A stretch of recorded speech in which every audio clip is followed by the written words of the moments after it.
Hello there you guys, welcome to one of my videos.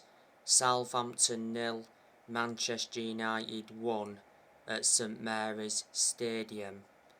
That's 2 wins in a row for Manchester United. And it's the first time Manchester United have won away since February. Manchester United's goal came from a Bruno Fernandes volley. It was a good finish by Bruno Fernandes, and it was a good cross by Diego Dalot. He provided the assist.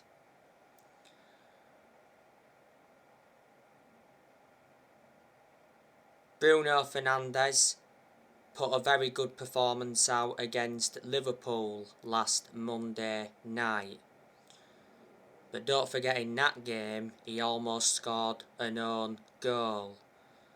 I told you, when Ronaldo doesn't start, we seem to get the best out of Bruno Fernandes. But when they play together, Fernandes struggles, which doesn't really make sense because they both play for Portugal.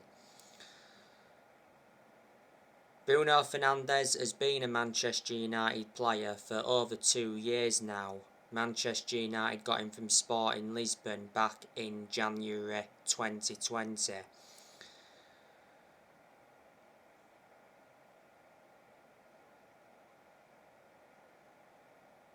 Diego Dalot, another decent performance by him today.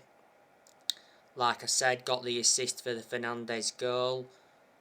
Dalot though did receive a yellow card today, didn't he? He played very well in the 2-1 win against Liverpool. Dalot is our first choice right back under Ten Hag. He was also our first choice right back under Ralph Rangnick. Dalot's contract at Man United expires next year. Manchester United did get Dalot from Porto, paid around 19 million. At one point he had a loan spell with AC Milan, and reflecting on that, he gained some experience.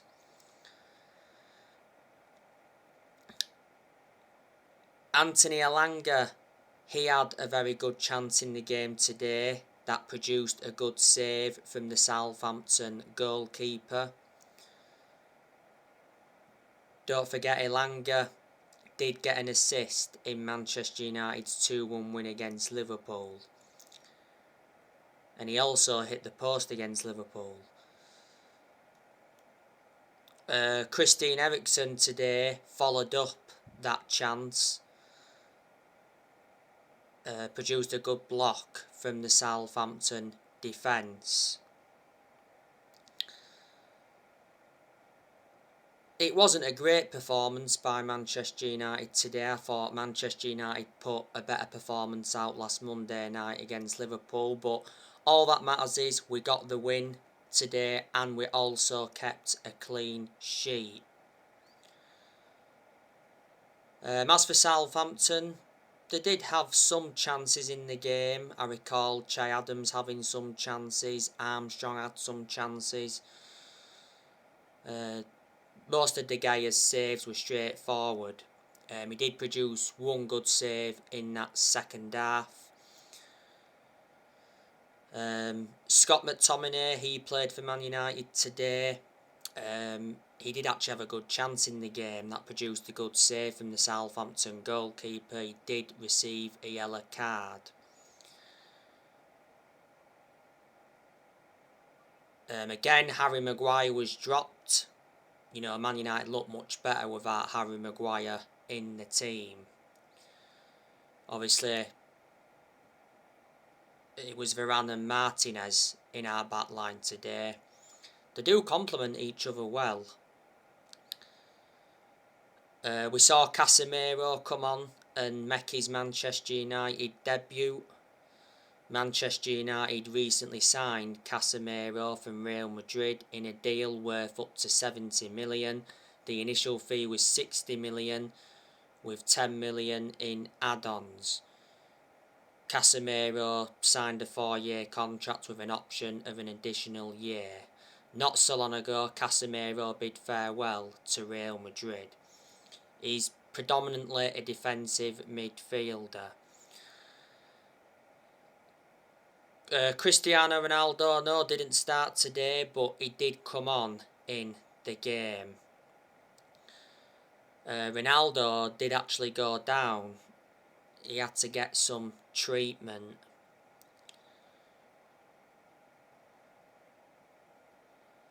Ronaldo, I think, is on his way out of Manchester United. It said not so long ago that Sporting Lisbon are on the verge of signing Cristiano Ronaldo. You know, if Ronaldo does go to Sporting Lisbon, it will be his second spell because he's already enjoyed one spell with them.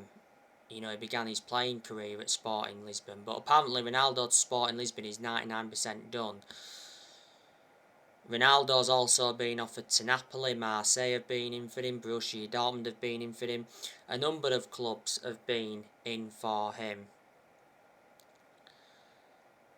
Prior to this game today, it said Erik ten Hag ruthlessly axed Ronaldo in front of the Man United squad after a 2-hour showdown.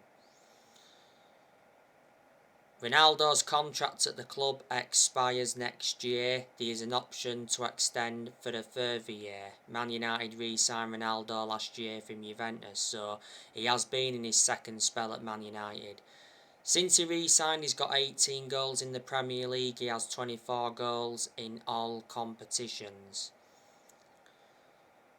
Fred also came on in the game today.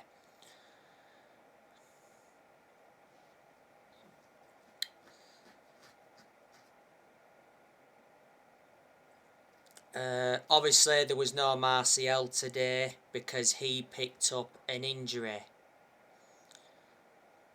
Martial did come on in the 2-1 win against Liverpool last Monday night, and he made an impact, to be fair, because he did get the assist for Marcus Rashford's second goal. Martial, of course, missed the first 2 league games through injury. Revert back to pre-season, Martial played very well. You know, he scored quite a few goals. I think he could still leave Man United, to be honest with you. Last season had a loan spell with Sevilla. You know, Martial is under contract with Man United till 2024. He's been at the club for around 7 years. Man United got him from Monaco. We brought him in under Louis van Gaal era. The best season Martial enjoyed was under Louis van Gaal. Lindelof, he's been out with injury. Brandon Williams is injured. He doesn't get in the team anyway. I'd say he's on his way out of Man United. Last season he was out on loan with Norwich. And Palistri's out, and again he doesn't get in the team. Southampton, though, will be disappointed that they didn't get anything from today's game. Revert back to what I said earlier on in the video, they did have chances. As far as I'm aware, Southampton were only missing one player today, and that was Valentino Livramento. He's out with injury until next year. Romain Perraud was out with injury not so long ago, but he played a part in today's game.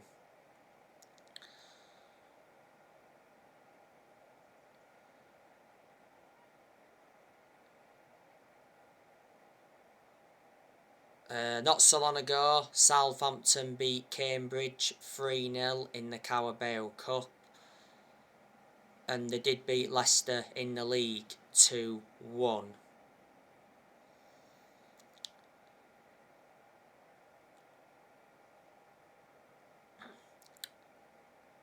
You know, the Southampton manager is Ralph Hasenhüttl. He's under contract with Southampton until 2024.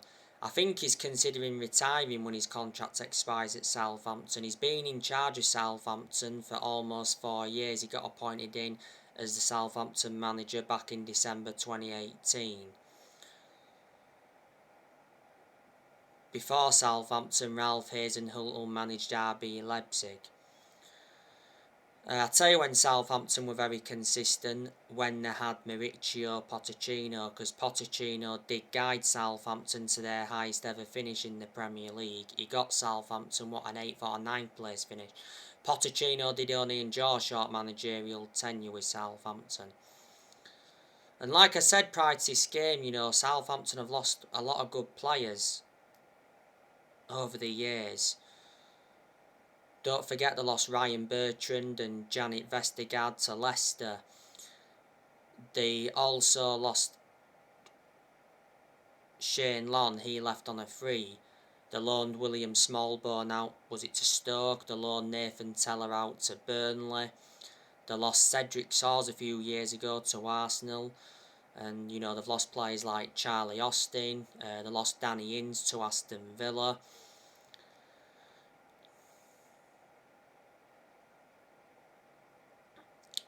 They also have lost players like Nathaniel Klein, Virgil van Dijk, Dejan Lovren, Adam Lallana, Sadio Mane. They lost Klein, Lovren, Van Dijk, Lallana, Mane to Liverpool. And like I've said before, Liverpool have done very good transfer business with Southampton. And don't forget, Man United have done transfer business with Southampton before. Revert back to 2014, Man United got Luke Shaw from Southampton. Luke Shaw, I think, is a good left back, but he's injury prone. He was injury prone at Southampton. He's been injury prone in the years he's been at Man United. Luke Shaw's not our first choice left back now anyway. Tyrell Malacia is, and obviously he started today at left back.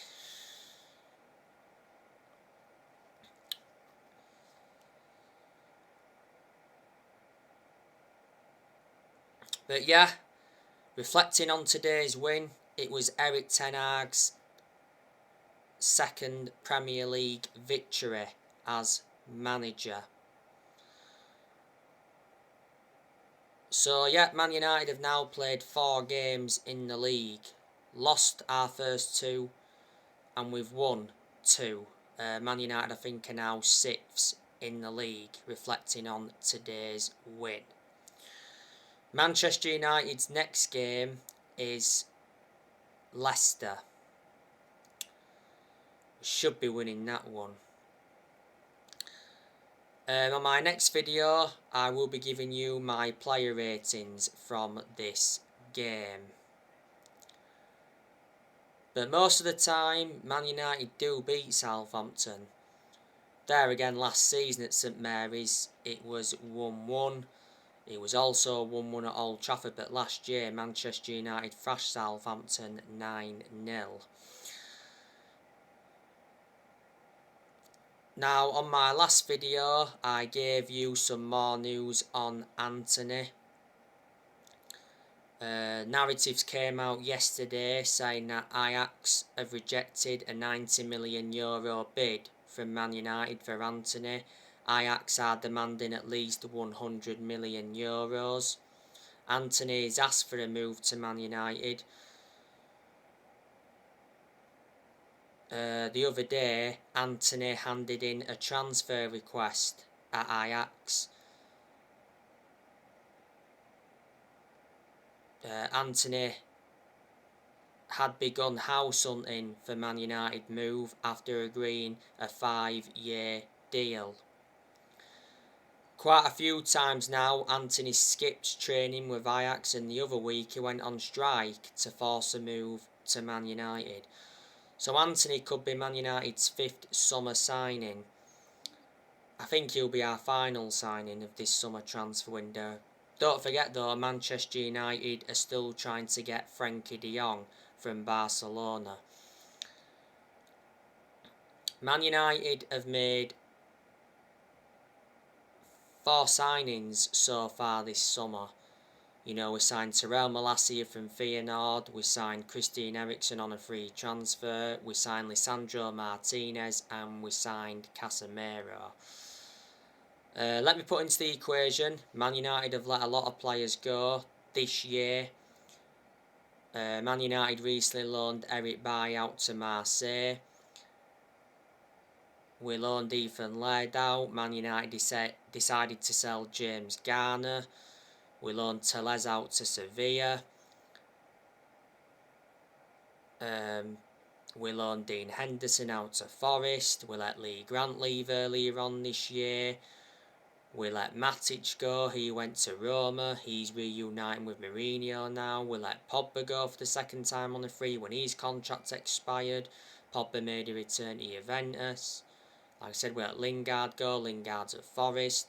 We let Juan Mata leave on a free transfer. Cavani left on a free earlier on this year. And quite a few young players left, and certainly more players are on their way out of the football club.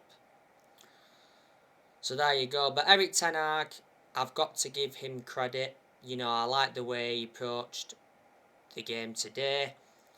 Thought he tactically got it right again. And he tactically got it right in the game against Liverpool. All we've got to do is keep Maguire out of the team. And don't start Ronaldo. Because like I said earlier, without them two, we seem much better.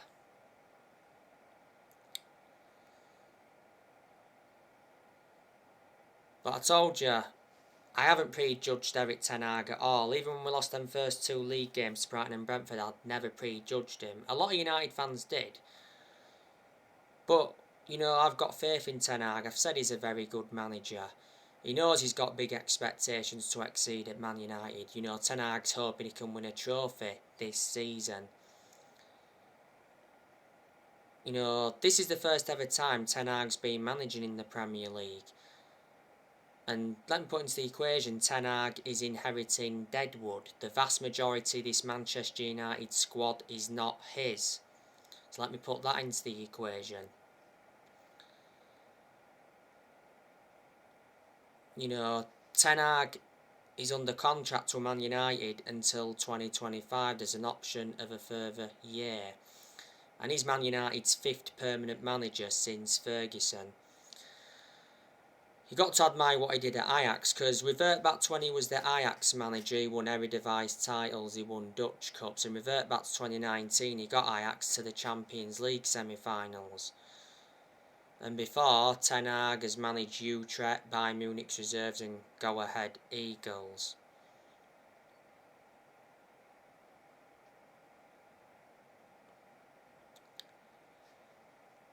And we've obviously got Mitchell van der Gag and Steve McLaren at the club. They're working alongside Erik ten Hag. Well, ten Hag was the one that recommended them in.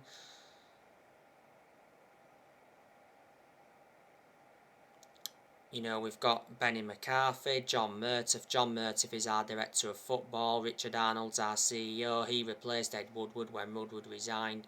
Ferguson, a few weeks ago, came back to Man United in an advisory role, and the Glazers are still at Man United.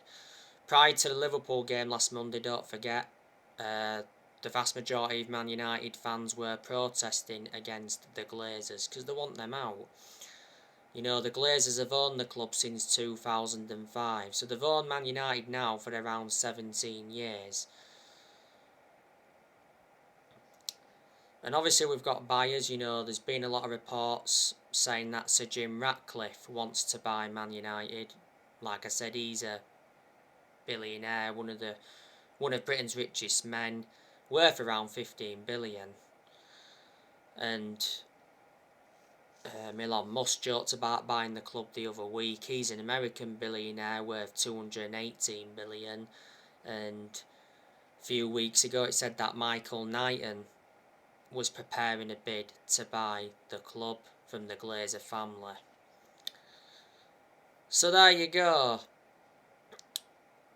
So anyway guys, that's everything to update you with. Drop your comments, like, explore on the channel if you do. Consider subscribe as always, and take care. God bless. See you all again very, very soon.